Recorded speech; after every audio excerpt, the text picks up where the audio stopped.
ਬਿਸਮਿल्लाहिर्रहमानिर्रहीम ਤੇ अस्सलाम वालेकुम। 13 ਜੂਨ ਜੁਮੇਰਾਤ ਦੀ ਸਵੇਰ ਤੇ ਅੱਜ ਦੇ ਪੰਜਾਬੀ ਵੀਲੌਗ 'ਚ ਸੱਜਣਾ ਮਿੱਤਰਾਂ ਭੈਣਾਂ ਭਰਾਵਾਂ ਮਾਵਾਂ ਤੇ ਬਜ਼ੁਰਗਾਂ ਨੂੰ ਜੀ ਆਇਆਂ। ਅੱਜ ਤੁਹਾਡੇ ਨਾਲ ਜਿਹੜੀਆਂ 5-7 ਗੱਲਾਂ ਸਾਂਝੀਆਂ ਕਰਨੀਆਂ ਨੇ ਉਹਨਾਂ 'ਚੋਂ ਪਹਿਲੀ ਗੱਲ ਹੈ ਪਾਕਿਸਤਾਨ ਕ੍ਰਿਕਟ ਟੀਮ, ਉਹਦੇ ਕਪਤਾਨ ਬਾਬਰ ਆਜ਼ਮ ਤੇ ਇਹਨਾਂ ਸਾਰਿਆਂ ਦੇ ਉੱਤੇ ਗੱਦਾਰੀ ਤੇ ਬਗਾਵਤ ਦਾ ਮੁਕੱਦਮਾ। ਹਾਂਜੀ, ਤੁਹਾਨੂੰ ਪਤਾ ਹੈ ਇਸ ਵੇਲੇ ਪੂਰੇ ਮੁਲਕ ਦੇ ਵਿੱਚ ਸਾਰੇ ਹੀ ਗੱਦਾਰ ਨੇ। 25 ਕਰੋੜ ਦੇ ਵਿੱਚੋਂ ਕੋਈ ਤਕਰੀਬਨ ਜਿਹੜੇ ਨੇ ਉਹ ਤੁਹਾਨੂੰ ਪਤਾ ਹੈ ਕਿ 24 ਕਰੋੜ ਤੇ 90 ਕੁ ਲੱਖ ਬੰਦਾ ਜਿਹੜਾ ਉਹਨਾਂ ਨੂੰ ਗੱਦਾਰ ਸਾਬਤ ਕੀਤਾ ਹੋਇਆ ਸੀ। ਜਿਹੜਾ ਬੋਲਦਾ ਹੈ, ਕੂੰਦਾ ਹੈ, ਕੋਈ ਟਵੀਟ ਕਰਦਾ ਹੈ, ਕੋਈ ਗੱਲ ਕਰਦਾ ਹੈ, ਕੋਈ ਵੀਲੌਗ ਕਰਦਾ ਹੈ, ਕਿਤੇ ਖਲੋ ਕੇ ਕੋਈ ਵੀਡੀਓ। ਤੁਹਾਨੂੰ ਪਤਾ ਪਿੰਡਾਂ ਦੇ ਵਿੱਚ ਸਾਡੇ ਬਾਬੇ ਕਈ ਵਾਰੀ ਗੱਲ ਵਧਵੀਂ ਕਰ ਜਾਂਦੇ ਨੇ ਵਿਚਾਰੇ। ਵਧਵੀਂ ਦਾ ਮਤਲਬ ਇਹ ਹੈ ਵੀ ਸੱਚੀ ਤੇ ਕੌੜੀ ਗੱਲ ਕਰ ਦਿੰਦੇ ਨੇ ਤੇ ਉਹ ਮੁੰਡੇ ਖੁੰਡੇ ਲਾਗੋਂ ਵੀਡੀਓ ਬਣਾ ਲੈਂਦੇ ਨੇ। ਇਸੇ ਤਰ੍ਹਾਂ ਤੁਸੀਂ ਵੇਖਿਆ ਟਿਕਟੌਕ ਤੇ ਲੋਕਾਂ ਸ਼ੁਗਲ 'ਚ ਹੀ ਵੀਡੀਓ ਪਾ ਛੜੀ ਤੇ ਅਗਲੇ ਦਿਨ ਫਿਰ ਵੀਗੋ ਡਾਲੇ ਆਏ, ਉਹਨਾਂ ਚੁੱਕਿਆ ਤੇ ਬੰਦੇ ਫਿਰ ਬਾਅਦ 'ਚ ਲੱਭੇ ਨਾ ਕਿੰਨਾ ਚਿਰ।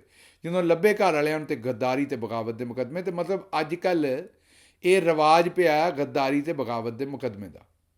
ਅੱਜ ਕੱਲ੍ਹ ਤੇ ਮੈਨੂੰ ਲੱਗਦਾ ਹੈ ਵੀ ਹੁਣ ਥਾਣਿਆਂ ਦੇ ਮੁਹੱਰਰ ਵੀ ਪੈਸੇ ਲੈ ਕੇ ਬਗਾਵਤ ਤੇ ਗੱਦਾਰੀ ਦੇ ਮੁਕੱਦਮੇ ਦਰਜ ਕਰਦੇ ਹੋਣੇ ਨੇ। ਤੇ ਜੇ ਨਹੀਂ ਵੀ ਕਰਦੇ ਤੇ ਜਿਹੜੇ ਬੰਦੇ ਆਪਣੇ ਮੁਖਾਲਫਾਂ ਦੇ ਉੱਤੇ ਰੁਪਈਏ ਲੈ ਕੇ ਜਾਂ ਰੁਪਈਏ ਦੇ ਕੇ ਮੁਕੱਦਮੇ ਕਰਾਉਂਦੇ ਨੇ, ਮੈਨੂੰ ਲੱਗਦਾ ਵੀ ਹੁਣ ਉਹ ਟਾਊਟ ਵੀ ਥਾਣਿਆਂ ਜਾ ਕੇ ਆਂਦੇ ਤੇ ਹੋਣੇ ਨੇ ਵੀ ਅੱਜ ਕੱਲ੍ਹ ਬਗਾਵਤ ਤੇ ਗੱਦਾਰੀ ਦਾ ਰਿਵਾਜ ਹੈ ਜੀ, ਉਹ ਹੀ ਦੇ ਦਿਓ। 420 ਦਾ ਪਰਚਾ ਛੱਡੋ, ਉਹ ਹੀ ਦੇ ਦਿਓ ਬਗਾਵਤ ਤੇ ਗੱਦਾਰੀ ਦਾ।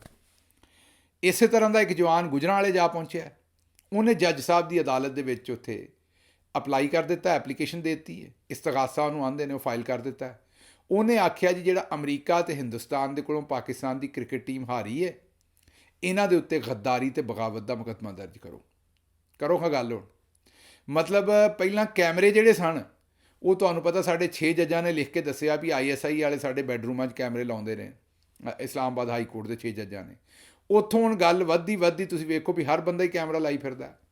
ਬੱਚੀਆਂ ਦੇ ਹੋਸਟਲਾਂ 'ਚੋਂ ਕੈਮਰੇ ਨਿਕਲੇ ਨੇ, ਹਰ ਥਾਂ ਤੋਂ ਕੈਮਰੇ ਨਿਕਲੇ ਨੇ। ਤੇ ਹੁਣ ਇਹ ਨਵਾਂ ਕੰਮ ਸ਼ੁਰੂ ਹੋ ਗਿਆ ਜੀ। ਕੈਮਰੇ ਵਾਲਾ ਕੰਮ ਤੇ ਉੱਤੋਂ ਥੱਲੇ ਤੱਕ ਗਿਆ ਹੀ ਸੀ ਤੇ ਹੁਣ ਗੱਦਾਰੀ ਤੇ ਬਗਾਵਤ ਵੀ ਹਰ ਬੰਦਾ ਆਪਣੀ ਮਰਜ਼ੀ ਦੇ ਹਰ ਬੰਦੇ ਤੇ ਪਰਚੇ ਕਰਾਉਂਦਾ ਫਿਰਦਾ। ਹੁਣ ਵੇਖਣ ਨੂੰ ਤਾਂ ਤੁਹਾਨੂੰ ਇਹ ਠੀਕ ਲੱਗਦਾ ਹੋਣਾ ਕਿਉਂਕਿ ਤੁਹਾਨੂੰ ਹੀ ਗੁੱਸਾ ਹੈ, ਕੈਡ ਹੈ, ਕੌੜ ਵੀ ਹੈ ਬਾਬਰ ਆਜ਼ਮ ਦੇ ਉੱਤੇ, ਪਾਕਿਸਤਾਨ ਦੀ ਕ੍ਰਿਕਟ ਟੀਮ ਦੇ ਉੱਤੇ ਵੀ ਜੋ ਕੁਝ ਉਹਨਾਂ ਨੇ ਕੀਤਾ ਹੈ ਅਮਰੀਕਾ ਕੋਲੋਂ। ਅਮਰੀਕਾ ਦਾ ਮੈਂ ਤੁਹਾਨੂੰ ਦੱਸਿਆ ਵੀ ਸੀ ਵੀ ਅਮਰੀਕਾ ਦੀ ਫੁੱਲ ਟਾਈਮ ਟੀਮ ਕੋਈ ਨਹੀਂ ਹੈਗੀ, ਪਾਰਟ ਟਾਈਮ ਮੁੰਡੇ ਖੁੰਡੇ ਖੇਡਦੇ ਨੇ, ਆਪਣੀਆਂ ਨੌਕਰੀਆਂ ਕਰਦੇ ਨੇ ਤੇ ਹਫਤਾ ਇਸ ਵਾਰ ਮੈਚ ਖੇਡ ਲੈਂਦੇ ਨੇ। ਤੇ ਉਹ ਜਿਹੜੇ ਮੁੰਡੇ ਨੇ ਸੁਪਰ ਓਵਰ 'ਚ ਹਰਾਇਆ ਸੀ ਉਹ ਇੰਜੀਨੀਅਰ ਹੈ ਤੇ ਉੱਧਰੋਂ ਛੁੱਟੀ ਲੈ ਕੇ ਆਇਆ ਸੀ ਦਫ਼ਤਰ ਤੋਂ ਮੈਚ ਖੇਡਣ। ਬਹਰਹਾਲ ਗੁੱਸਾ ਤੇ ਕੌੜ ਤੁਹਾਡੀ ਜਿਹੜੀ ਉਹ ਜਾਇਜ਼ ਹੈ, ਪਰ ਇਹ ਕੰਮ ਜਿਹੜਾ ਜਾਇਜ਼ ਨਹੀਂ ਹੈ। ਜਿਹੜੇ ਬੰਦੇ ਨੇ ਵੀ ਦਰਖਾਸਤ ਦਿੱਤੀ ਹੈ, ਮੈਨੂੰ ਪਤਾ ਤੁਸੀਂ ਆਖਣਾ ਵੀ ਦਿਓ ਜੀ ਇਹਨਾਂ 'ਤੇ ਗੱਦਾਰੀ ਤੇ ਬਗਾਵਤ ਦਾ ਪਰਚਾ, ਪਰ ਇਹ ਮੁਨਾਸਬ ਨਹੀਂ ਹੈ। ਉਹ ਹੀ ਤਰੀਕਾ ਵਾਰਦਾਤ ਹੈ ਜਿਹੜਾ ਚੌਧਰੀ ਨਿਜ਼ਾਮੁਦੀਨ ਅਪਣਾਉਂਦਾ। ਸਾਨੂੰ ਇਹਨਾਂ ਚੀਜ਼ਾਂ ਦੇ ਉੱਤੇ ਬ੍ਰੇਕ ਮਾਰਨੀ ਚਾਹੀਦੀ ਹੈ ਤੇ ਐਵੇਂ ਹੀ ਹਰ ਬੰਦੇ ਨੂੰ ਗੱਦਾਰ ਤੇ ਬਾਗੀ ਨਹੀਂ ਬਣਾ ਦੇਣਾ ਚਾਹੀਦਾ। ਇਹ ਵੀ ਕੋਈ ਬੰਦੇ ਦੇ ਪੁੱਤਰਾਂ ਵਾਲਾ ਕੰਮ ਜਿਹੜਾ ਉਹ ਨਹੀਂ ਹੈਗਾ। ਬਹਰਹਾਲ ਇਹ ਜਨਾਬ ਇੱਕ ਨਵਾਂ ਕੰਮ ਹੈ ਤੇ ਹੁਣ ਵੇਖਨੇ ਜੱਜ ਉੱਥੇ ਕੀ ਫੈਸਲਾ ਕਰਦੇ ਨੇ। ਅਦਾਲਤ ਦੇ ਵਿੱਚ ਇਸਤਗਾਸਾ ਉਹਨਾਂ ਫਾਈਲ ਕਰ ਦਿੱਤਾ ਹੈ ਤੇ ਇਹਦੇ 'ਤੇ ਹੁਣ ਦੇਖਦੇ ਵੀ ਅਦਾਲਤ ਕੀ ਫੈਸਲਾ ਕਰਦੀ। ਜ਼ਾਹਿਰ ਹੈ ਦਰਖਾਸਤ ਨੂੰ ਮੇਰਾ ਤਾਂ ਖਿਆਲ ਰੱਦ ਹੀ ਕਰੇਗੀ ਤੇ ਜੇ ਪਿੱਛੋਂ ਚੌਧਰੀ ਨਿਜ਼ਾਮੁਦੀਨ ਦਵਾਉਣ ਵਾਲਾ ਆਇਆ ਤਾਂ ਕੋਈ ਪਤਾ ਨਹੀਂ, ਖੁਸ਼ੀ ਪੈ ਤੇ ਦੇ ਹੀ ਦੇਣ। ਇਹ ਖੁਸ਼ੀ ਪੈ ਤੇ ਕੀ ਹੁੰਦਾ ਹੈ ਇਹ ਤੁਹਾਨੂੰ ਕਿਸੇ ਮੇਰਾ ਮਤਲਬ ਸਿਆਲਕੋਟ ਵਾਲੇ ਬੰਦੇ ਦੇ ਕੋਲੋਂ ਪੁੱਛਣਾ ਪੈਣਾ। ਤੇ ਬਹਰਹਾਲ ਕੋਈ ਪਤਾ ਨਹੀਂ ਜਨਾਬ, ਇਹ ਜਿਹੜਾ ਹੈ ਨਾ ਉਹ ਦੇਈ ਛੱਡਣ ਇਹੋ ਜਿਹਾ ਪਰਚਾ। ਮੇਰਾ ਮਤਲਬ ਕਹਿਣ ਦਾ ਵੀ ਕਿਹੜਾ ਕੋਈ ਪੁੱਛਣ ਵਾਲਾ ਹੈ। ਬਾਬਰ ਆਜ਼ਮ ਹੁਣੀ ਵੀ ਆਪਣਾ ਮੇਰਾ ਮਤਲਬ ਪਾਕਿਸਤਾਨ ਆਉਣ ਤੋਂ ਪਹਿਲਾਂ ਸੋਚਣ ਤੇ ਜੇ ਅਮਰੀਕਾ ਦੇ ਵਿੱਚ ਸਿਆਸੀ ਪਨਾਹ ਲਈ ਤੇ ਪਿਛਲੇ ਪਾਸੇ ਤੁਹਾਨੂੰ ਪਤਾ ਹੀ ਹੈ ਪਾਸਪੋਰਟ ਤੇ ਅੱਗੋਂ ਹੀ ਕੈਂਸਲ ਕੀਤੀ ਬੈਠੇ ਨੇ। ਤੇ ਹੁਣ ਵੇਖਦੇ ਹਾਂ ਜੀ ਕ੍ਰਿਕਟ ਦੀ ਟੀਮ ਨਾਲ ਪਾਕਿਸਤਾਨ ਦੀ ਨਾਲ ਬਣਦਾ ਕੀ ਹੈ। ਅੱਛਾ ਜੀ, ਅਗਲੀ ਖਬਰ ਇਹ ਹੈ ਕਿ ਸਾਊਦੀ ਅਰਬ ਵਾਲਿਆਂ ਨੇ ਗਜ਼ਾ ਦੇ ਵਿੱਚ ਜਿਹੜੇ ਸ਼ਹਿਰੀ ਸ਼ਹੀਦ ਹੋਏ ਨੇ ਉਹਨਾਂ ਦੇ ਰਿਸ਼ਤੇਦਾਰਾਂ ਨੂੰ, ਉਹਨਾਂ ਦੇ ਲਵਾਕੀਨ ਨੂੰ 1000 ਬੰਦੇ ਨੂੰ ਹੱਜ ਕਰਾਉਣ ਦੀ ਜਿਹੜੀ ਹੈ ਨਾ ਜੀ ਉਹ ਉਹਨਾਂ ਨੇ ਸਾਦਤ ਬਖਸ਼ੀ ਹੈ, ਆਫਰ ਕੱਢੀ ਹੈ ਕਿ ਜਿਨ੍ਹਾਂ ਦੇ ਰਿਸ਼ਤੇਦਾਰ ਲਵਾਕੀਨ, ਜਿਨ੍ਹਾਂ ਦੇ ਆਪਣੇ ਪਿਆਰੇ ਕੋਈ ਗਜ਼ਾ 'ਚ ਸ਼ਹੀਦ ਹੋਏ ਨੇ, ਉਹਨਾਂ ਦੇ ਜਿਹੜੇ ਬਾਕੀ ਪਸਮਾਨਦਾ ਨੇ ਉਹਨਾਂ 'ਚੋਂ 1000 ਬੰਦੇ ਨੂੰ ਹੱਜ ਕਰਾਉਣਗੇ ਤਾਂ ਉਹਦਾ ਖਰਚਾ ਜਿਹੜਾ ਸਾਊਦੀ ਅਰਬ ਬਰਦਾਸ਼ਤ ਕਰੇਗਾ। ਹੁਣ ਤੁਹਾਡੇ ਪਿੰਡਾਂ 'ਚ ਬੈਠੇ ਬੰਦਿਆਂ ਨੇ ਆਖਣਾ ਵੀ ਬੱਲੇ ਬੱਲੇ ਬੱਲੇ ਬੜਾ ਜ਼ਬਰਦਸਤ ਕੰਮ ਹੈ ਕੀਤਾ। ਉਹਨਾਂ ਵਾਸਤੇ ਬੋਲਿਆ ਕੋਈ ਨਹੀਂ। ਜਦੋਂ ਸ਼ਹੀਦ ਹੋ ਰਹੇ ਨੇ ਤੇ ਉਸ ਵੇਲੇ ਕਿਸੇ ਬੰਦੇ ਉਹਨੂੰ ਡੱਕਣ ਵਾਸਤੇ ਕੋਈ ਕੰਮ ਨਹੀਂ ਕੀਤਾ। ਕਿਸੇ ਵੀ ਮੁਲਕ, ਇਮਰਾਨ ਖਾਨ ਤੇ ਜੇਲੇ, ਅਗਰ ਜੇਲੇ ਨਾ ਹੁੰਦਾ ਤੇ ਉਹ ਬੋਲਦਾ, ਤੁਹਾਨੂੰ ਪਤਾ ਖੁੱਲ੍ਹ ਕੇ ਬੋਲਦਾ। ਬਾਕੀ ਬੋਲਿਆ ਕੋਈ ਨਾ ਕਿਸੇ ਮੁਸਲਮਾਨ ਮੁਲਕ ਤੋਂ, ਕਿਸੇ ਸੀ ਨਹੀਂ ਕੱਢੀ। ਤੁਸੀਂ ਵੇਖਿਆ ਪਹਿਲਾਂ ਅਰਦਗਾਨ ਸਾਹਿਬ ਬੋਲ ਪੈਂਦੇ ਸਨ, ਇਸ ਵਾਰੀ ਉਹ ਵੀ ਕੋਈ ਨਹੀਂ ਬੋਲੇ ਖਾਸ। ਸਾਰੇ ਆਰਾਮ ਨਾਲ ਉੱਤੇ ਖੇਸੀ ਲੈ ਕੇ ਲੰਮੇ ਪੈ ਰਹੇ। ਖੇਸ ਦੀ ਜ਼ਰਾ ਛੋਟੀ ਫਾਰਮ ਖੇਸੀ ਹੁੰਦੀ ਹੈ, ਖੇਸ ਲੈ ਕੇ ਉੱਤੇ ਕੰਬਲ ਬਲੈਂਕਟ ਉੱਤੇ ਲੈ ਕੇ ਜਿਹੜੇ ਨਾ ਸਾਰੇ ਸੁੱਤੇ ਨੇ। ਲੇਕਿਨ ਹੁਣ ਆਉਂਦੇ ਨੇ ਵੀ ਤੁਹਾਡੇ ਜੀ ਮਰ ਗਏ ਨੇ, ਚਲੋ ਤੁਹਾਨੂੰ ਹੱਜ ਕਰਾ ਦਿੰਦੇ। ਵਾਹ ਬਈ ਵਾਹ, ਸ਼ੇਰ ਬੱਗਿਓ, ਵਾਹ ਵਾਹ ਵਾਹ ਵਾਹ ਵਾਹ। ਇਹ ਤਾਂ ਇੰਝ ਹੀ ਹੈ ਵੀ ਤੁਹਾਡੇ ਕੋਲ ਤਲਵਾਰਾਂ ਵਾਲੇ ਬੰਦੇ ਤੁਸੀਂ ਰੱਖੇ ਹੋਣ ਅਤੇ ਉਹ ਤੁਹਾਨੂੰ ਕੋਈ ਆਵੇ ਅਤੇ ਮਾਰ ਕੁੱਟ ਕੇ, ਲੁੱਟ ਪੁੱਟ ਕੇ, ਕਤਲੋ ਗਾਰਤ ਕਰਕੇ ਨਿਕਲ ਜਾਏ, ਤਾਂ ਆਖਣ ਵੀ ਇਹ ਲਓ ਸ਼ੇਰ ਚੀਨੀ ਲੈ ਲਓ ਜਨਾਬ, ਜਾਂ ਇਹ ਲਓ ਤੁਹਾਨੂੰ ਜਨਾਬ ਜਿਹੜਾ ਨਾ ਫਲਾਨਾ ਕੰਮ ਕਰਵਾ ਦੇਣੇ। ਤੁਹਾਡਾ ਜਨਾਬ ਕੰਮ ਬੋਲਣਾ ਹੈ। ਤੁਸੀਂ ਸਰਪ੍ਰਸਤ ਹੋ ਇਸ ਵੇਲੇ ਮੁਸਲਿਮ ਦੁਨੀਆ ਦੇ ਜਨਾਬ। ਤੁਹਾਨੂੰ ਰੱਬ ਨੇ ਰੁਪਈਆ ਵੀ ਦਿੱਤਾ, ਤੇਲ ਵੀ ਦਿੱਤਾ ਹੈ। ਤੁਹਾਨੂੰ ਇਸ ਵੇਲੇ ਜਿਹੜਾ ਨਾ ਜੀ ਉਹ ਚੇਅਰਮੈਨ ਵੀ ਬਣਾਇਆ, ਮੀਨ ਤੁਹਾਨੂੰ ਸਰਬੰਧ ਵੀ ਬਣਾਇਆ ਹੋਇਆ ਸਾਰਿਆਂ ਦਾ। ਅਤੇ ਹੁਣ ਤੁਸੀਂ ਇਹਨਾਂ ਦੇ ਉੱਤੇ ਤੁਸੀਂ ਗਜ਼ਾ ਜਿਹੜਾ ਸਾਰਾ ਜ਼ੁਲਮ ਹੋ ਰਿਹਾ ਸੀ ਉੱਤੇ ਤੁਸੀਂ ਕੂਣਾ ਬੋਲਣਾ ਸੀ, ਆਵਾਜ਼ ਚੁੱਕਣੀ ਸੀ, ਉਹਨੂੰ ਡੱਕਣਾ ਸੀ, ਡਿਪਲੋਮੇਸੀ ਕਰਨੀ ਸੀ। ਤੁਹਾਡਾ ਫੋਰਨ ਮਿਨਿਸਟਰ, ਤੁਹਾਡੇ ਸ਼ਹਿਜ਼ਾਦਾ ਸਾਹਿਬ ਪੂਰੀ ਦੁਨੀਆ 'ਚ ਘੁੰਮ ਜਾਂਦੇ ਇਸ ਸਾਰੇ ਕੰਮ ਨੂੰ ਲੈ ਕੇ, ਔਰ ਹਰ ਥਾਂ 'ਤੇ ਜਾ ਕੇ ਗੱਲ ਕਰਦੇ, ਇਤਜਾਜ ਕਰਦੇ, ਆਪਣਾ ਰੁਪਈਆ ਖਰਚ ਕਰਦੇ, ਲੌਬੀਇੰਗ ਕਰਦੇ ਇਸ ਕੰਮ ਵਾਸਤੇ। ਉਹਦੀ ਬਜਾਏ ਉਹਨਾਂ ਆਖਿਆ ਵੀ ਚਲੋ 1000 ਬੰਦੇ ਨੂੰ, ਅਤੇ ਮੇਰਾ ਮਤਲਬ ਹੈ ਵੀ ਜੇ ਬੰਦੇ ਬਹੁਤੇ ਸ਼ਹੀਦ ਹੋ ਜਾਣਗੇ ਤਾਂ ਅਸੀਂ 1000 ਤੋਂ 2000 ਕਰ ਦਿਆਂਗੇ। ਇਹੀ ਹੈ ਨਾ ਜੀ ਸਾਡਾ ਕੰਮ। ਅੱਛਾ ਜੀ, ਅਗਲੀ ਖਬਰ ਇਹ ਕਿ ਲਾਹੌਰ ਦੇ ਵਿੱਚ ਪੁਲਿਸ ਅਹਿਲਕਾਰਾਂ ਨੇ ਪਹਿਲਾਂ ਖਵਾਜਾ ਸਰਾਜ ਨੂੰ ਲੁੱਟਿਆ। ਜਦੋਂ ਉਹਨੇ ਇਤਜਾਜ ਕੀਤਾ ਵਿਚਾਰੇ ਨੇ ਖਲੋ ਕੇ ਵੀ ਮੈਨੂੰ ਲੁੱਟਿਆ, ਅਤੇ ਉੱਤੇ ਫਾਇਰਿੰਗ ਕਰਕੇ ਉਹਨੂੰ ਜ਼ਖਮੀ ਵੀ ਕਰ ਦਿੱਤਾ। ਹੁਣ ਖਵਾਜਾ ਸਰਾਜ ਜੇ ਤਾਂ ਸਿਆਣਾ ਹੋਵੇ ਤਾਂ ਚੁੱਪ ਕਰਕੇ ਘਰ ਨੂੰ ਚਲਾ ਜਾਏ, ਭਾਈ ਜਾਨੋਂ ਵੀ ਮਾਰ ਸਕਦੇ ਸਨ। ਜੇ ਉਹ ਗਿਆ ਗਾਂ ਪੁਲਿਸ ਦੇ ਥਾਣੇ ਦੇ ਵਿੱਚ, ਅਤੇ ਕੋਈ ਪਤਾ ਨਹੀਂ ਕਿ ਮੌਜੂਦਾ IG ਸਾਹਿਬ ਕਹਿਣ ਵੀ ਬਈ ਤੈਨੂੰ ਤਾਂ ਪੁਲਿਸ ਦਾ ਸ਼ੁਕਰਗੁਜ਼ਾਰ ਹੋਣਾ ਚਾਹੀਦਾ, ਪੰਜਾਬ ਪੁਲਿਸ ਦਾ। ਉਹਨਾਂ ਦਾ ਦਿਲ ਕਰਦਾ ਤੈਨੂੰ ਜਾਨੋਂ ਮਾਰ ਦਿੰਦੇ, ਫਿਰ ਤੂੰ ਕਰ ਲੈਂਦਾ। ਇੱਥੋਂ ਤੁਸੀਂ ਆਪ ਹਿਸਾਬ ਲਾ ਲਓ। ਅੱਛਾ ਜੀ, ਅਗਲੀ ਖਬਰ ਤੁਹਾਨੂੰ ਦੇਣੀ ਹੈ ਕਿ ਮੀਆਂਵਾਲੀ ਅਤੇ ਸਰਗੋਧੇ ਦੇ ਵਿੱਚ 2 ਜੱਜ ਜਿਹੜੇ ਨੇ ਉਹ ਕੌਮ ਦੇ ਸ਼ੇਰ ਪੁੱਤਰ ਨੇ, ਅਤੇ ਉਹ ਡਟ ਕੇ ਖਲੋ ਗਏ। ਪਹਿਲੇ ਤਾਂ ਜੱਜ ਮੁਹੰਮਦ ਅਬਾਸ ਸਾਹਿਬ ਨੇ, ਉਹਨਾਂ ਦੇ ਉੱਤੇ ਉਹਨਾਂ ਦਾ ਖੱਤ ਇੱਕ ਸਾਹਮਣੇ ਆਇਆ ਮੰਜ਼ਰ ਆਮ 'ਤੇ, ਜਿਹੜਾ ਉਹਨਾਂ ਨੇ ਲਾਹੌਰ ਹਾਈ ਕੋਰਟ ਦੇ ਚੀਫ ਜਸਟਿਸ ਨੂੰ ਲਿਖਿਆ। ਲਾਹੌਰ ਹਾਈ ਕੋਰਟ ਦੇ ਜਿਹੜੇ ਚੀਫ ਜਸਟਿਸ ਨੇ ਉਹ ਵੀ ਬੜੇ ਦਬੰਗ ਨੇ, ਜਸਟਿਸ ਸ਼ਹਿਜ਼ਾਦ ਮਲਿਕ ਸਾਹਿਬ, ਅਤੇ ਉਹ ਇੰਨੇ ਦਬੰਗ ਨੇ ਕਿ ਉਹਨਾਂ ਦੇ ਕੋਲੋਂ ਸਾਡੀ ਮਿਲਟਰੀ ਸਟੈਬਲਿਸ਼ਮੈਂਟ ਵੀ ਅਤੇ ਮੌਜੂਦਾ ਰਜੀਮ ਵੀ ਤੰਗ ਸੀ, ਅਤੇ ਉਹਨਾਂ ਨੇ ਫਿਰ ਕਾਜ਼ੀ ਸਾਹਿਬ ਨਾਲ ਰਲ ਕੇ ਅਤੇ ਉਹਨਾਂ ਨੂੰ ਉੱਤੇ ਸੁਪਰੀਮ ਕੋਰਟ ਜੱਜ ਬਣਾ ਦਿੱਤਾ ਤਾਂ ਕਿ ਲਾਹੌਰ ਹਾਈ ਕੋਰਟ 'ਚੋਂ ਅਤੇ ਉਹਨਾਂ ਕੋਲੋਂ ਜਾਨ ਛੁਡਾਈਏ। ਹੁਣ ਇਹ ਜਿਹੜੇ ਜੱਜ ਮੁਹੰਮਦ ਅਬਾਸ ਸਾਹਿਬ ਨੇ, ਇਹ 25 ਤਾਰੀਖ ਨੂੰ ਇਹਨਾਂ ਨੇ ਚਾਰਜ ਲਿਆ ਸੀ ਸਰਗੋਧੇ ਦੇ ਵਿੱਚ ਅਦਾਲਤ ਦਾ। ਇਸ ਤੋਂ ਪਹਿਲਾਂ ਇਹ ਬਾਵਲਪੁਰ ਦੇ ਵਿੱਚ ਜੱਜ ਸਨ। ਬਾਵਲਪੁਰ ਵੀ ਆਉਂਦੇ ਅਸੀਂ ਉਹਨੂੰ ਪੰਜਾਬੀ 'ਚ। ਉਹ ਜਨਾਬ ਇਹ ਜਿਸ ਵੇਲੇ ਨਾ 25 ਤਾਰੀਖ ਨੂੰ ਚਾਰਜ ਲਿਆ, ਅਤੇ ਆਪਣੇ ਖੱਤ 'ਚ ਲਿਖਦੇ ਨੇ, ਜਿਹੜਾ ਇਹਨਾਂ ਨੇ ਹੁਣ ਖੱਤ ਲਿਖਿਆ ਕਿ 25 ਨੂੰ ਜਦੋਂ ਮੈਂ ਚਾਰਜ ਲਿਆ ਅਤੇ ਉਸੇ ਦਿਨ ਮੈਨੂੰ ਪੈਗਾਮ ਆਇਆ ਕਿ ISI ਵਾਲੇ ਮੈਨੂੰ ਮਿਲਣਾ ਚਾਹੁੰਦੇ ਨੇ। ਮੈਂ ਇਨਕਾਰ ਕੀਤਾ, ਅਤੇ ਉਸ ਤੋਂ ਬਾਅਦ ਮੇਰੇ 'ਤੇ ਜ਼ਮੀਨ ਤੰਗ ਕਰ ਦਿੱਤੀ ਗਈ। ਬਾਵਲਪੁਰ ਜਿਹੜੀ ਮੇਰੀ ਫੈਮਿਲੀ ਹੈ ਜੋ ਉੱਥੇ ਹੀ ਰਹਿੰਦੀ ਹੈ, ਘਰ ਉਹਨਾਂ ਦਾ ਉੱਥੇ ਹੈ, ਉਹਦਾ ਗੈਸ ਦਾ ਮੀਟਰ ਤੋੜ ਦਿੱਤਾ ਗਿਆ, ਅਤੇ ਫਿਰ ਉਹਨੂੰ ਠੀਕ ਕਰਨ, ਮੁਰੰਮਤ ਕਰਨ ਦੇ ਬਹਾਨੇ ਲੋਕ ਆਏ ਅਤੇ ਧਮਕੀਆਂ ਲਾਉਂਦੇ ਰਹੇ। ਫਿਰ ਬਿਜਲੀ ਦਾ ਬੜਾ ਵੱਡਾ ਬਿੱਲ ਘੱਲ ਦਿੱਤਾ ਮੇਰੇ ਘਰ ਬਲੈਕਮੇਲ ਕਰਨ ਵਾਸਤੇ। ਅਤੇ ਉਹਨਾਂ ਫਿਰ ਦੱਸਿਆ ਵੀ ਇਹ ਸਾਰੇ ਤੋਂ ਵੀ ਨਾ ਰੱਜੇ, ਅਤੇ ਫਿਰ ਮੇਰੀ ਅਦਾਲਤ ਦੇ ਵਿੱਚ ਜਿਹੜਾ ਟਰਾਂਸਫਾਰਮਰ ਲੱਗਾ, ਕੈਂਟ ਦੇ ਇਲਾਕੇ 'ਚ ਅਦਾਲਤ ਹੈ, ਉੱਥੇ 2 ਗੱਡੀਆਂ ਆਈਆਂ ਰਾਤ ਨੂੰ, ਸਵੇਰ ਦੇ ਕਿਤੇ 2 ਵਜੇ, ਉਹਨਾਂ ਫਾਇਰਿੰਗ ਕੀਤੀ ਅਤੇ ਉਹ ਟਰਾਂਸਫਾਰਮਰ ਉਡਾ ਦਿੱਤਾ। ਉਸ ਦੇ ਬਾਵਜੂਦ ਉਹਨਾਂ ਆਖਿਆ ਵੀ ਜਦੋਂ ਮੈਂ ਅਦਾਲਤ ਲਾ ਕੇ ਤੇ ਫੈਸਲਾ ਕਰਨ ਲੱਗਾ, ਕਿਉਂਕਿ ਸਬੂਤ ਕੋਈ ਹੈ ਨਹੀਂ ਸੀ, ਅਤੇ ਜ਼ਮਾਨਤਾਂ ਦੇਣੀਆਂ ਸਨ 9 ਮਈ ਵਾਲੇ ਜਿਹੜੇ ਉੱਤੇ ਜ਼ਾਹਿਰ ਹੈ ਬੇਕਸੂਰ ਸਨ, ਅਤੇ ਇਹ ਆਉਂਦੇ ਸਨ ਨਹੀਂ ਇਹਨਾਂ ਨੂੰ ਸਜ਼ਾ ਦਿਓ, ਜ਼ਮਾਨਤਾਂ ਨਾ ਦਿਓ। ਅਤੇ ਜਿਸ ਵੇਲੇ ਉਹਨਾਂ ਨੂੰ ਜ਼ਮਾਨਤਾਂ ਦੇਣ ਲੱਗੇ ਅਤੇ ਇਹਨਾਂ ਨੇ ਉੱਥੇ ਆ ਕੇ ਅਦਾਲਤ 'ਤੇ ਕਬਜ਼ਾ ਕਰ ਲਿਆ, ਫਾਇਰਿੰਗ ਕੀਤੀ, ਮੈਨੂੰ 7 ਘੰਟੇ ਇੱਕ ਦਫ਼ਤਰ 'ਚ ਬੰਦ ਰੱਖਿਆ। ਇਹ ਉਹਨਾਂ ਖੱਤ ਲਿਖਿਆ, ਅਤੇ ਮੈਨੂੰ ਸਿਕਿਉਰਿਟੀ ਦਿੱਤੀ ਜਾਵੇ, ਇਹ ਸਾਰੇ ਮਾਮਲਾਤ ਮੇਰੇ ਨਾਲ ਹੋਏ। ਅੱਛਾ ਜੀ, ਇਹ 7 ਘੰਟੇ ਦਾ ਪ੍ਰੈਸ਼ਰ, ਸਿਕਿਉਰਿਟੀ, ਕਮਰੇ 'ਚ ਬੰਦ ਰੱਖਣਾ, ਸਾਰੇ ਦੇ ਬਾਵਜੂਦ ਇਹ ਮੁਹੰਮਦ ਅਬਾਸ ਸਾਹਿਬ ਜਿਹੜੇ ਜੱਜ ਨੇ, ਉਹਨਾਂ ਆਪਣੇ ਨਾਂ ਦੀ ਲਾਜ ਰੱਖੀ, ਅਬਾਸ ਅਲਮਦਾਰ ਦੇ ਨਾਂ ਦੀ ਲਾਜ ਰੱਖੀ, ਜਿਵੇਂ ਉਹਨਾਂ ਨੇ ਹਜ਼ਰਤ ਇਮਾਮ ਹੁਸੈਨ अलैहिस्सलाम ਦੇ ਨਾਲ ਆਪਣੇ ਰਿਸ਼ਤੇ ਦੀ ਔਰ ਆਪਣੀ ਵਫਾਦਾਰੀ ਦੀ ਲਾਜ ਰੱਖੀ ਸੀ। ਅਤੇ ਸਦੀਆਂ ਤੋਂ ਪਿਛਾਂ ਵੀ ਅਤੇ ਅਗਾਂਹ ਵੀ ਲੋਕ ਉਹਨਾਂ ਦਾ ਜ਼ਿਕਰ ਜਿਹੜਾ ਉਹ ਬੜੇ ਫਖਰ ਨਾਲ ਕਰਦੇ ਨੇ, ਅਤੇ ਮਾਂ ਪਿਓ ਨੇ ਸ਼ਾਇਦ ਉਸੇ ਵਜ੍ਹਾ ਤੋਂ ਇਹਨਾਂ ਦਾ ਨਾਂ ਰੱਖਿਆ ਸੀ, ਅਤੇ ਇਹਨਾਂ ਵੀ ਨਾਂ ਦੀ ਲਾਜ ਰੱਖੀ ਹੈ। ਇਹਨਾਂ ਜ਼ਮਾਨਤਾਂ ਦੇ ਦਿੱਤੀਆਂ। ਜਿਸ ਵੇਲੇ ਇਹਨਾਂ ਜ਼ਮਾਨਤਾਂ ਦਿੱਤੀਆਂ ਅਤੇ ਉਹਨਾਂ ਨੇ ਫੜ ਕੇ ਇੱਕ ਹੋਰ ਪਰਚੇ ਦੇ ਵਿੱਚ ਇਹਨਾਂ ਹੀ ਬੰਦਿਆਂ ਨੂੰ ਫਿਰ ਠੋਕ ਦਿੱਤਾ।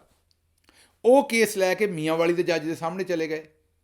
ਉਹਨਾਂ ਆਖਿਆ ਜੀ ਇਹ 34 ਬੰਦੇ ਜਿਹੜੇ ਨੇ ਨਾ MPO ਦੇ ਉੱਤੇ ਵੀ ਆਰਡਰ ਕੀਤੇ, ਦੂਜੇ ਵੀ ਕੀਤੇ। ਉਹ ਜੱਜ ਸਾਹਿਬ, ਉਹਨਾਂ ਦਾ ਨਾਂ ਆਸਿਫ ਮੁਸਤਫੀ ਹੈ। ਉਹ ਮਾਂ ਪਿਓ ਨੇ ਮੁਸਤਫਾ ਸੱਲੱਲਾਹੁ अलैहि वसल्लम ਦੇ ਨਾਂ ਦੀ ਨਿਸਬਤ ਦੇ ਨਾਲ ਨਾਂ ਦੇ ਆਖਰ ਦੇ ਉੱਤੇ ਮੁਸਤਫੀ ਰੱਖਿਆ ਹੋਇਆ, ਉਹਨਾਂ ਵੀ ਨਾਂ ਦੀ ਲਾਜ ਰੱਖ ਦਿੱਤੀ, ਉਹ ਵੀ ਖਲੋ ਗਏ। ਉਹਨਾਂ ਕਿਹਾ ਜੀ ਇਹ 34 ਬੰਦੇ ਕੱਲ੍ਹ ਜ਼ਮਾਨਤ ਲੈ ਕੇ ਆਏ ਨੇ, ਅੱਜ ਮੇਰੇ ਸਾਹਮਣੇ ਲੈ ਆਏ ਹੋ, ਸਬੂਤ ਤੁਹਾਡੇ ਕੋਲ ਹੈ ਨਹੀਂ। ਆਂਦੇ ਹੋ ਇਹਨਾਂ ਨੇ ਪੈਟਰੋਲ ਪੰਪ ਮਾਰੇ 9 ਮਈ ਨੂੰ, ਆਂਦੇ ਹੋ ਇਹਨਾਂ ਦੇ ਕੋਲ ਸਪੀਕਰ ਫੋਨ ਸਨ, ਆਪਣਾ ਮਾਈਕਰੋਫੋਨ ਸਨ, ਇਹਨਾਂ ਦੇ ਕੋਲ ਫਲਾਨਾ ਸੀ, ਇਹਨਾਂ ਵਰਦੀਆਂ ਪਾੜੀਆਂ ਪੁਲਿਸ ਵਾਲੇ ਨੇ। ਕਿੱਥੇ ਨੇ ਸਬੂਤ, ਕਿੱਥੇ ਬੰਬ ਨੇ ਉਹ ਸਾਰੇ, ਕਿੱਥੇ ਨੇ ਉਹ ਸਾਰੀਆਂ ਸ਼ੈਵਾਂ, ਲਿਆਓ। ਹੈ ਤੁਹਾਡੇ ਕੋਲ ਸ਼ੈ ਕੋਈ ਨਹੀਂ, ਅਤੇ ਇਹਨਾਂ ਨੂੰ ਤੁਸੀਂ ਸਜ਼ਾ ਦਿਵਾਉਣਾ ਚਾਹੁੰਦੇ। ਉਹਨਾਂ ਸਾਰੇ ਛੱਡ ਦਿੱਤੇ, ਜ਼ਮਾਨਤ ਦੇ ਛੜੀ। ਅਤੇ ਇਹ 2 ਜੱਜਾਂ ਨੂੰ ਸਾਡਾ ਸਲਾਮ ਹੈ। ਅਤੇ ਹੁਣ ਸਾਡਾ ਤਕਾਜ਼ਾ ਹੈ ਕਿ ਜਸਟਿਸ ਸ਼ਹਿਜ਼ਾਦ ਮਲਿਕ ਸਾਹਿਬ ਜਿਹੜੇ ਲਾਹੌਰ ਹਾਈ ਕੋਰਟ ਦੇ ਨੇ, ਉਹ ਇਹਦੇ ਉੱਤੇ ਕੋਈ ਐਕਸ਼ਨ ਲੈਣਗੇ ਅਤੇ ਕੋਈ ਨਾ ਕੋਈ ਇਨਸਾਫ ਜਿਹੜਾ ਉਹ ਪ੍ਰੋਵਾਈਡ ਕਰਨਗੇ। ਅੱਛਾ ਜੀ, ਹੁਣ ਜਿਹੜੀ ਅਗਲੀ ਖਬਰ ਤੁਹਾਡੇ ਸਾਹਮਣੇ ਰੱਖਣੀ ਹੈ, ਉਹ ਖਬਰ ਜ਼ਾਹਿਰ ਹੈ ਤੁਹਾਡੇ ਵਾਸਤੇ ਵੀ ਇੱਕ ਹੈਰਾਨੀ ਦੀ ਹੋਏਗੀ ਕਿ ਜਿਹੜਾ ਸਦਰ ਬਾਈਡਨ ਹੈ ਨਾ ਅਮਰੀਕਾ ਦਾ, ਉਹਦੇ ਪੁੱਤਰ ਨੂੰ ਸਜ਼ਾ ਸੁਣਾ ਦਿੱਤੀ ਹੈ। ਸਜ਼ਾ ਜੇ ਸੁਣਾਣੀ ਹੈ ਲੇਕਿਨ ਸੁਣਾ ਦਿੱਤੀ ਜਾਏਗੀ। ਉਹਨੂੰ ਮੁਲਜ਼ਮ ਤੋਂ ਮੁਜਰਮ ਕਰਾਰ ਦੇ ਦਿੱਤਾ ਹੈ। ਔਰ ਮੁਜਰਮ ਕਿਉਂ ਕਰਾਰ ਦਿੱਤਾ ਹੈ ਕਿ ਉਹਨੇ ਜਿਸ ਵੇਲੇ ਇੱਥੇ ਮਮਨੂਆ ਬੋਰ, ਜਿਵੇਂ ਕਲਾਸ਼ਨਕੋਫ ਵਗੈਰਾ ਅਰਗੀਆਂ ਬੰਦੂਕਾਂ ਹੁੰਦੀਆਂ ਨੇ ਖਤਰਨਾਕ, ਉਹੋ ਜਿਹਾ ਅਸਲਾ ਖਰੀਦਿਆ। ਅਮਰੀਕਾ 'ਚ ਲਾਇਸੈਂਸ ਵਗੈਰਾ ਨਹੀਂ ਬਣਾਉਣਾ ਪੈਂਦਾ, ਲੇਕਿਨ ਆਪਣਾ ਬਾਇਓਡੇਟਾ ਦੇਣਾ ਪੈਂਦਾ ਦੁਕਾਨ 'ਤੇ ਜਾ ਕੇ, ਤਾਂ ਕਿ ਉਹ ਤੁਹਾਡਾ ਬੈਕਗਰਾਊਂਡ ਚੈੱਕ ਕਰਨ। ਜੇ ਕੋਈ ਕ੍ਰਿਮੀਨਲ ਬੈਕਗਰਾਊਂਡ ਹੋਵੇ ਤਾਂ ਫਿਰ ਤੁਸੀਂ ਬੰਦੂਕ ਨਹੀਂ ਲੈ ਸਕਦੇ, ਅਤੇ ਤੁਹਾਨੂੰ ਕੋਈ ਸਜ਼ਾ ਹੋਈ ਹੋਵੇ ਕਿਸੇ ਮੁਕੱਦਮੇ 'ਚ, ਜਾਂ ਤੁਸੀਂ ਕੋਈ ਨਸ਼ਾ ਪੱਤਾ ਕਰਦੇ ਹੋ, ਡਰੱਗਸ ਲੈਂਦੇ ਹੋ, ਫਿਰ ਵੀ ਦੱਸਣਾ ਪੈਂਦਾ। ਇਹ ਰਿਪੋਰਟਡਲੀ ਇਹ ਜਦੋਂ ਉਸ ਦੁਕਾਨ 'ਤੇ ਗਏ ਅਤੇ ਇਹਨਾਂ ਨੇ ਉੱਥੇ ਖਰੀਦਦਿਆਂ ਹੋਇਆਂ ਅਸਲਾ ਆਪਣਾ, ਜੇ ਕਿਤੇ ਕੋਈ ਨਸ਼ਾ ਪੱਤੀ ਕੀਤੀ ਸੀ ਉਹ ਨਾ ਦੱਸੀ, ਅਤੇ ਕੋਈ ਮਾਜ਼ੀ ਦਾ ਜਿਹੜਾ ਕੋਈ ਕਿਸੇ ਅਦਾਲਤ ਤੋਂ ਸਜ਼ਾ ਹੋਈ ਸੀ ਉਹਦੇ ਬਾਰੇ ਸ਼ਾਇਦ ਨਾ ਦੱਸਿਆ। ਉਸ ਜੁਰਮ ਦੇ ਵਿੱਚ ਇਹਨਾਂ ਨੂੰ ਹੁਣ ਅਦਾਲਤ ਨੇ ਮੁਜਰਮ ਕਰਾਰ ਦੇ ਦਿੱਤਾ ਹੈ, ਅਤੇ ਇਹਨਾਂ ਨੂੰ ਹੋ ਸਕਦਾ ਹੁਣ 24 ਸਾਲ ਤੱਕ ਦੀ ਸਜ਼ਾ ਹੋ ਸਕਦੀ ਹੈ ਜੇਲ੍ਹ 'ਚ, ਅਤੇ 7 ਲੱਖ ਰੁਪਈਏ ਤੱਕ ਦਾ ਜੁਰਮਾਨਾ, ਘੱਟ ਵੀ ਦੇ ਸਕਦਾ ਜੱਜ, ਪਰ ਇੰਨੀ ਵੱਧ ਤੋਂ ਵੱਧ ਸਜ਼ਾ ਅਤੇ ਜੁਰਮਾਨਾ ਹੋ ਸਕਦਾ ਹੈ। ਇਹ ਹੁਣ ਤੁਸੀਂ ਵੇਖ ਲਓ ਇਨਸਾਫ ਔਰ ਕਾਨੂੰਨ ਦੀਆਂ ਗੱਲਾਂ, ਕਿ ਸੁਪਰ ਪਾਵਰ, ਉਹਦਾ ਸਦਰ ਸਭ ਤੋਂ ਤਗੜਾ ਬੰਦਾ, ਅਤੇ ਉਹਦੇ ਪੁੱਤਰ ਨੂੰ ਸਜ਼ਾ ਹੋ ਗਈ ਅਤੇ ਉਹ ਬਚਾ ਨਹੀਂ ਸਕਿਆ। ਅਤੇ ਇੱਥੇ ਸਾਡੇ ਚੰਗੇ ਸਰਕਲ 'ਚ ਬੰਦਾ ਪਟਵਾਰੀ ਲੱਗਾ ਹੋਵੇ ਅਤੇ ਉਹ ਨਹੀਂ ਆਪਣੇ ਕਿਸੇ ਰਿਸ਼ਤੇਦਾਰ ਨੂੰ ਸਜ਼ਾ ਹੋਣ ਦਿੰਦਾ। ਹਾਂ, ਦੂਜੇ ਪਾਸੇ ਜੇ ਮਦਈ ਚੌਧਰੀ ਨਿਜ਼ਾਮਦੀਨ ਹੋਵੇ ਤਾਂ ਫਿਰ ਭਾਵੇਂ ਤੁਸੀਂ ਸਦਰੇ ਪਾਕਿਸਤਾਨ ਵੀ ਹੋਵੋ ਅਤੇ ਵਜ਼ੀਰ ਆਜ਼ਮ ਵੀ ਹੋਵੋ, ਫਿਰ ਤੁਹਾਨੂੰ ਸਜ਼ਾ ਹੋ ਕੇ ਰਹਿਣੀ ਹੈ। ਅੱਛਾ ਜੀ, ਅਗਲੀ ਖਬਰ ਤੁਹਾਡੇ ਸਾਹਮਣੇ ਜਿਹੜੀ ਰੱਖਣੀ ਹੈ ਵੀ ਟਵਿੱਟਰ ਦਾ ਜਿਹੜਾ ਐਲਨ ਮਸਕ ਹੈ ਨਾ, ਉਹ ਬੜਾ ਜ਼ਬਰਦਸਤ ਆਦਮੀ ਹੈ। ਉਹਨੂੰ ਪਤਾ ਲੱਗਾ ਵੀ ਅੱਜ ਕੱਲ੍ਹ ਪਾਕਿਸਤਾਨੀ ਡਰੇ ਅਤੇ ਤਰੱਠੇ ਬੈਠੇ ਨੇ। ਕੋਈ ਚੰਗੀ ਪੋਸਟ ਕਿਸੇ ਦੀ ਲੱਗਦੀ ਹੈ ਅਤੇ ਨਾ ਟਵੀਟ ਕਰ ਸਕਦੇ ਨੇ ਉਹਦੇ ਵਾਸਤੇ, ਅਤੇ ਬਲਕਿ ਲਾਈਕ ਵੀ ਨਹੀਂ ਕਰ ਸਕਦੇ। ਲਾਈਕ ਕਰ ਦੇਣ ਕਿਸੇ ਦੀ ਟਵੀਟ ਨੂੰ ਅਤੇ ਉਹਨੂੰ ਵੀ ਚੁੱਕ ਕੇ ਲੈ ਜਾਂਦੇ ਨੇ। ਉਹਨੇ ਕਿਹਾ ਵੀ ਇਹ ਜਿਹੜਾ ਚੁੱਕ ਲੋ ਵਾਲਾ ਕੰਮ ਹੈ, ਇਹਨੂੰ ਹੁਣ ਪਾਕਿਸਤਾਨੀਆਂ ਨੇ ਵੀ ਤਾਂ ਆਪਣੇ ਦਿਲ ਦਾ ਇਜ਼ਹਾਰ ਕਰਨਾ ਹੈ ਨਾ, ਕਿਸੇ ਤਰੀਕੇ ਨਾਲ ਵੀ ਤਾਂ ਜ਼ੁਬਾਨ 'ਚ ਉਹਨਾਂ ਨੇ ਵੀ ਤਾਂ ਆਪਣੀ ਆਵਾਜ਼ ਚੁੱਕਣੀ ਹੈ। ਉਹਨੇ ਹੁਣ ਇੱਕ ਨਵਾਂ ਫੰਕਸ਼ਨ ਟਵਿੱਟਰ ਦੇ ਉੱਤੇ ਲਿਆਂਦਾ ਹੈ ਕਿ ਜਿੰਨੇ ਮਰਜ਼ੀ ਲਾਈਕ ਕਰੋ, ਕਿਸੇ ਨੂੰ ਪਤਾ ਨਹੀਂ ਲੱਗੇਗਾ ਵੀ ਕਿੰਨੇ ਇਸ ਪੋਸਟ ਨੂੰ ਲਾਈਕ ਕੀਤਾ। ਕਹਿਣ ਦਾ ਮਤਲਬ ਹੈ ਵੀ ਹੁਣ ਲਾਈਕ ਕਰਨ ਵਾਲਾ ਵੇਖ ਸਕਦਾ, ਜਿਹਦੀ ਪੋਸਟ ਹੈ ਉਹ ਵੇਖ ਸਕਦਾ ਵੀ ਕਿੰਨੇ ਕਿੰਨੇ ਲਾਈਕ ਕੀਤਾ, ਹੋਰ ਕੋਈ ਨਹੀਂ ਵੇਖ ਸਕਦਾ ਵੀ ਉਹਦੀ ਪੋਸਟ ਨੂੰ ਕਿੰਨੇ ਕਿੰਨੇ ਲਾਈਕ ਕੀਤਾ। ਹਾਂ, ਇਹ ਪਤਾ ਲੱਗੇਗਾ 24,000 ਬੰਦੇ ਨੇ ਲਾਈਕ ਕੀਤਾ ਜਾਂ 2400 ਨੇ ਜਾਂ 500 ਨੇ, ਜਿੰਨੇ ਨੇ ਵੀ ਲਾਈਕ ਕੀਤਾ, ਪਰ ਕਿੰਨੇ ਕਿੰਨੇ ਕੀਤਾ ਨਹੀਂ ਪਤਾ ਲੱਗੇਗਾ। ਅਤੇ ਚੌਧਰੀ ਨਿਜ਼ਾਮਦੀਨ ਹੁਣ ਤੁਹਾਨੂੰ ਚੁੱਕ ਨਹੀਂ ਸਕੇਗਾ। ਇਸ ਲਈ ਦਬਾ ਕੇ ਹੁਣ ਪੋਸਟਾਂ ਜਿਹੜੀਆਂ ਨੇ ਉਹ ਟਵਿੱਟਰ ਦੇ ਉੱਤੇ ਜਿਹੜਾ ਜੀ ਉਹ ਲਾਈਕ ਕਰੋ। ਅੱਛਾ ਜੀ, ਜਿਹੜੀ ਅੱਗੇ ਤੁਹਾਡੇ ਜ਼ਰਾ ਕੋਈ ਚਿੱਠੀ ਪੱਤਰ ਰੱਖ ਦਈਏ 2-3 ਤੁਹਾਡੇ ਸਾਹਮਣੇ।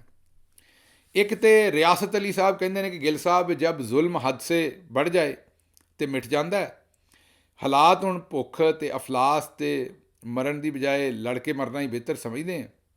ਚੌਧਰੀ ਨਿਜ਼ਾਮਦੀਨ ਨੂੰ ਵੀ ਇਹ ਗੱਲ ਸਮਝ ਆ ਜਾਏ ਤਾਂ ਬਿਹਤਰ ਹੈ। ਦੇਖੋ ਜੀ, ਉਹ ਵੀ ਸਾਡੇ ਭਰਾ ਹੀ ਨੇ ਉਸ ਪਾਸੇ ਸਾਰੇ। ਅਸੀਂ ਤਾਂ ਰੋਜ਼ ਇਹ ਹੀ ਲੱਲਾਂ ਦਿੰਦੇ ਹਾਂ ਵੀ ਜਨਾਬ ਸਮਝੋ, ਆਵਾਮ ਜਿਹੜੀ ਉਹ ਤੁਹਾਡੇ ਨਾਲ ਰਲ ਕੇ ਮੁਲਕ ਨੂੰ ਬਿਹਤਰ ਕਰਨਾ ਚਾਹੁੰਦੀ ਹੈ। ਇਸ ਲਈ ਜਿਹੜਾ ਤੁਹਾਡਾ ਆਈਨੀ ਕੰਮ ਹੈ ਤੁਸੀਂ ਉਹਦੇ 'ਚ ਆਓ, ਅਤੇ ਆਵਾਮ ਆਪਣਾ ਕੰਮ ਕਰੇ ਅਤੇ ਸਿਆਸੀ ਜਮਾਤਾਂ ਆਪਣੀਆਂ ਕੰਮ ਕਰਨ। ਇਹ ਜਿਹੜਾ ਤੁਸੀਂ ਲੱਠ ਚੁੱਕੀ ਇਹਦਾ ਫਾਇਦਾ ਕੋਈ ਨਹੀਂ ਹੋਣਾ। ਅੱਛਾ ਜੀ, ਅਗਲੀ ਜਿਹੜੀ ਖਬਰ ਹੈ, ਉਹ ਅਗਲਾ ਜਿਹੜਾ ਚਿੱਠੀ ਪੱਤਰ ਹੈ ਤੁਹਾਡਾ ਹਸਨ ਅਰਸ਼ਦ ਸਾਹਿਬ ਨੇ। ਉਹਨਾਂ ਆਖਿਆ ਜੀ, ਗਿੱਲ ਸਾਹਿਬ ਤੁਹਾਨੂੰ ਅੱਲਾ ਲੰਬੀ ਜ਼ਿੰਦਗੀ ਦੇਵੇ, ਹਯਾਤੀ ਦੇਵੇ, ਮਿਹਰਬਾਨੀ ਤੁਹਾਡੀ ਜੀ। ਮੈਂ ਗੁਜਰਾਤ ਤੋਂ ਆਇਆ ਅਤੇ ਇਸ ਟਾਈਮ ਸਾਊਦੀਆ 'ਚ 2007 'ਚ ਡਿੰਕੀ ਲਾਈ ਸੀ। ਉਹ ਡਿੰਕੀ ਮਤਲਬ ਜਿਹੜੇ ਵਿਚਾਰੇ ਸਾਡੇ ਸੱਜਣ ਭਰਾ ਮਿੱਤਰ ਸਾਰੇ ਕੰਟੇਨਰਾਂ ਦੇ ਵਿੱਚ ਅਤੇ ਕਸ਼ਤੀਆਂ ਦੇ ਵਿੱਚ ਜ਼ਿੰਦਗੀ ਨਾਲ ਖੇਡ ਕੇ ਉੱਥੇ ਅਪੜਦੇ ਨੇ ਯੂਰਪ, ਉਹ ਦੱਸਦੇ ਨੇ ਆਪਣੀ ਗੱਲ। 2007 'ਚ ਡਿੰਕੀ ਲਾਈ ਸੀ ਅਤੇ ਯੂਨਾਨ ਦੀ ਮਤਲਬ ਤੁਰਕੀ ਤੋਂ ਯੂਨਾਨ ਜਾਣ ਵਾਸਤੇ ਉਹ ਕਸ਼ਤੀ ਜਿਹੜਾ ਬਹਿ ਕੇ 45 ਬੰਦੇ ਨਿਕਲੇ ਸਾਂ ਯੂਨਾਨ ਤੋਂ, ਅਤੇ ਬਸ 13 ਬੰਦੇ ਅਪੜੇ ਸਾਂ, ਬਾਕੀ ਸਾਰੇ ਫੌਤ ਹੋ ਗਏ ਸਨ। ਤੁਸੀਂ ਹੁਣ ਇਹ ਬਿਆਨ ਸੁਣਨਾ ਅਤੇ ਗਾਂਹ ਹੋ ਜਾਣਾ। मतलब मेरे आस्ते खबर है मैं पढ़ छड़ी, तुहाडे आस्ते खबर है सुन छड़ी। पर दोबारा इनू सुनो, 45 बंदे निकले सन ते 13 अपने सन। ये मावां दे पुत्तर ने। जिवें सुनदे हो ना, जिवें तुहाडे बच्चे ने, जिवें तुहाडे भरा ने, जे कोई माँ सुन रही जिवें तुहाडे बच्चे ने, ये भी किसी माँ के बच्चे सन। 45 चों किन्ने अपने? 13। तो उन्हें आख्या कि गिल साहब जिहड़ा बाहर बंदा है ना, उन्होंने पहले ही बड़ियां परेशानियां ने मजदूर नूं, ते हुकूमत नूं समझाओ कि कोई ख्याल करे तो कोई हया नूं हत्थ मारे। ये इन्हां दे जिहड़े विचारे उत्थे सियासी पनाह लैंदे ने, असाइलम लैंदे ने, या जिहड़े भी तरीके नाल अपने कागज़ उत्थे बनाउण दी कोशिश करते हैं, वो तो पहले मुसीबती ने। उन्हां दीयां मुसीबतां नूं घट करन दी बजाय मुसीबतां 'च वाधा करन दे, ते बददुआवां ही लैणियां उन्हां कोलों। जो इन्हां दे हालात ने, तुहानूं लगदा भी हुण बददुआवां दी कोई कसर इन्हां लई रह गई, या इन्हां नूं भी ख्याल रह गया भी सानूं बददुआवां लभदियां ने कि नहीं। अच्छा जी, अगली जिहड़ा वो बाबर महमूद साहब ने, आंदे ने गिल साहब मैं अगस्त 1962 च पैदा होया, अज मैं 62 साल दा हो गया। भुट्टो दे दौर च मेरा बचपन सी, ते ज़िया-उल हक दे जमाने च असीं मुंडे खुंडे सां, ते जमाना जवानी साडी सी ज़िया-उल हक दे जमाने च। उस तो बाद असीं भैड़ा वक्त ही वेखिया, ते आने वाले हर वक्त च पाकिस्तानियों नूं मायूस भी वेखिया, लेकिन जिन्ना मायूस ते खौफजदा पाकिस्तानियों नूं अज वेखिया, इन्ना इस तो पहलों नहीं वेखिया। हुण साडा चल चलाओ दा वक्त है, मतलब दसना चाह रहे हैं भी आखिरी लैग खेड रहे हैं अपनी उम्र की। नहीं जी, अल्लाह तुहानूं लम्मी जिंदगी देवे। बहरहाल आंदे ने हुण साडा चल चलाओ दा वक्त है, लेकिन अफसोस है कि आने वाली नस्ल नूं तबाह पाकिस्तान दे के जा रहे हैं। दिल दे विचों बस दुआ भी निकलदी है कि हसदे वसदे मुल्क का जिन्हें यह हाल किया, बददुआ उन्हां लई निकलदी भी रब उन्हां नूं सज़ा देवे।